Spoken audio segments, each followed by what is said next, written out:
It is the night before the full moon ritual, and I want to spend this night intentional. I just got out of the shower. I'm going to do some scripting and journaling now after filming this, and I thought I'd just let you in on what this night means for us. So for those of you who don't know, my friend, my soul sister Elaine, and me, we are doing a full moon ritual every year. Like, it's an annual ritual that we never miss.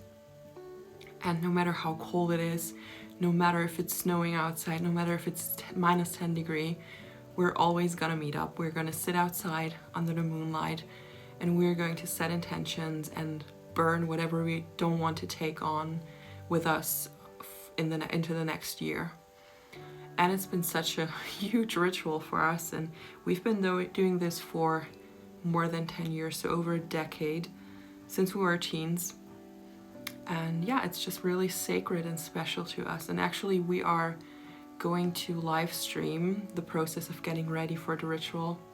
We're not going to live stream the ritual itself because, like I said, it's very sacred to us and very precious and also very personal. We get quite vulnerable, so we don't want to show that, but we're going live on Instagram for this occasion, and we did that last year, and it was so great. I received a message today actually from someone who said, guys, after setting the intention to manifest a certain thing in the upcoming year, 2 months after your live stream, it just happened. And oh my god, I love hearing stories like this. And yeah, I know how powerful it is. It's always like, it's such a leap for us every time we do it. We know it's gonna have an impact on our lives. And oh, I'm using my laptop as a light right now because I'm too lazy to get a proper light right now. So if that turns off, you know why. Yeah, that's what I wanted to tell you. And reflecting back on 2022, for me personally, it was pretty much a neutral year.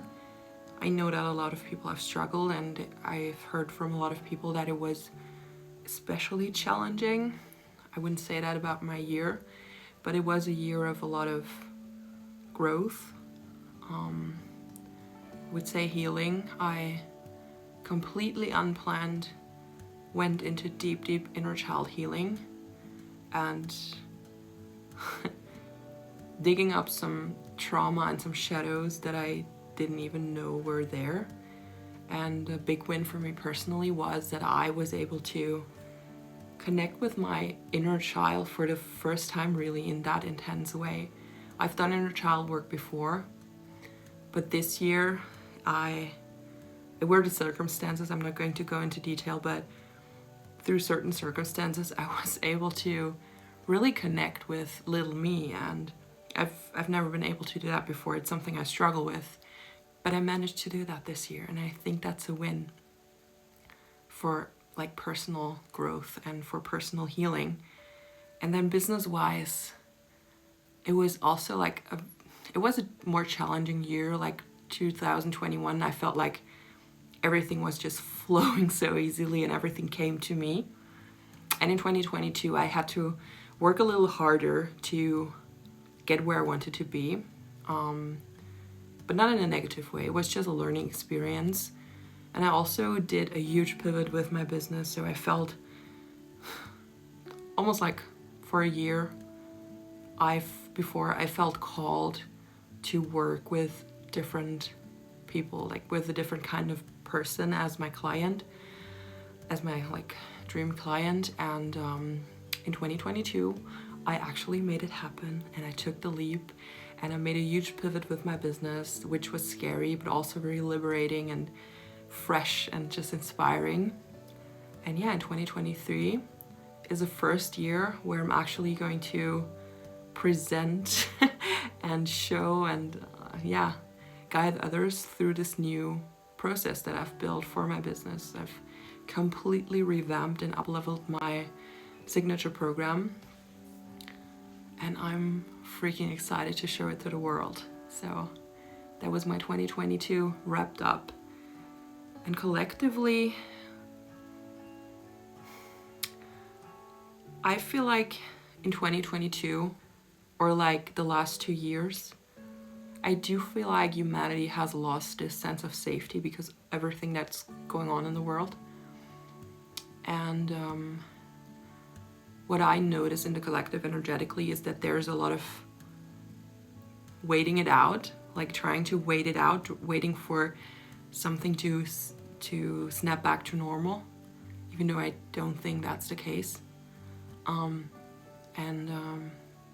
What I always say to my clients is that we cannot hold ourselves back from following our divine mission or following our dreams because of the external world. As long as you are safe and you are in a position where you can still live your life how you want it to, your mind or your fears or your worst case scenario in your head shouldn't hold you back from actually taking big leaps, from making investments, from taking risks. It shouldn't hold you back, because that's like missing out on life. Even if that sense of safety has been taken away from us or is not not easy to have right now, I would encourage everyone watching this to really trust your intuition and to really trust that everything is going to work out as long as you take action and as long as you don't let yourself be held back. I think that's super, super important. That being said, I am super excited for tomorrow, for the annual ritual and also for the live stream, for all the beautiful people who will join us, and I can connect with them and we can just set beautiful intentions together and have this beautiful energy in the group.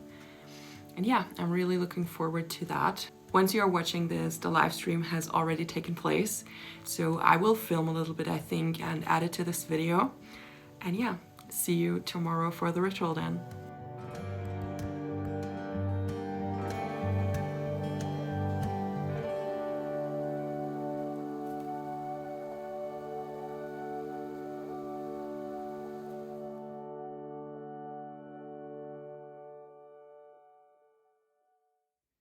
I'm packing for the full moon ritual right now, and I'm going to show you what I bring.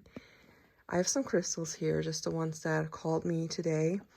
This is another crystal. I have some lychees here, just like a little tradition. We eat a lychee for abundance and for joy and luck. Then I have some silver, again for abundance, to calling in abundance. I have a candle, and we're going to pull a card, and I chose this one today. Elaine is bringing some other stuff, so she's bringing candles, more candles for like a circle of candles. She's bringing smudge sticks and that stuff. So this is what I bring. And of course my journal. It's not here right now, but my journal. Hello guys. How are you? She's right next to me, but I have to invite her to the live. Okay. We have huge ass candles. We have really huge candles.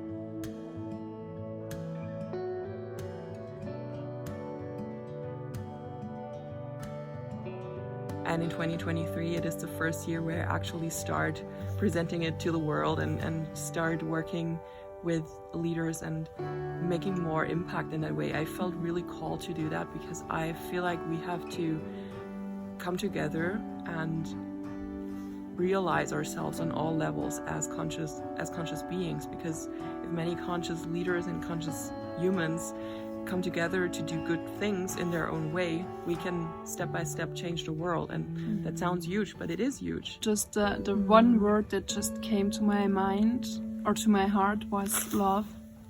It was simply love for the collective and trying to be really, really honest with yourself and super authentic, not denying your own wishes, purpose, and also communicating this to other people.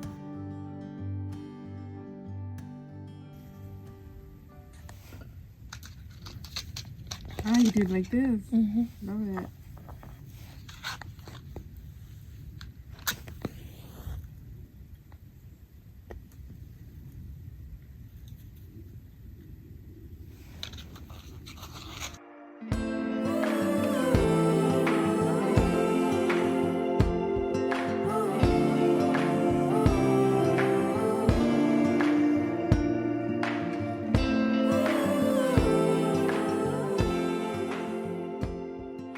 our soul's wisdom.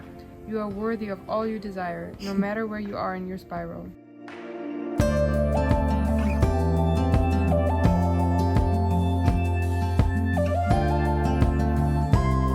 We must breathe life into it, embody it, speak it, embrace it. Tap into your truth in any way you can, and give it power by naming it however you feel called to name it.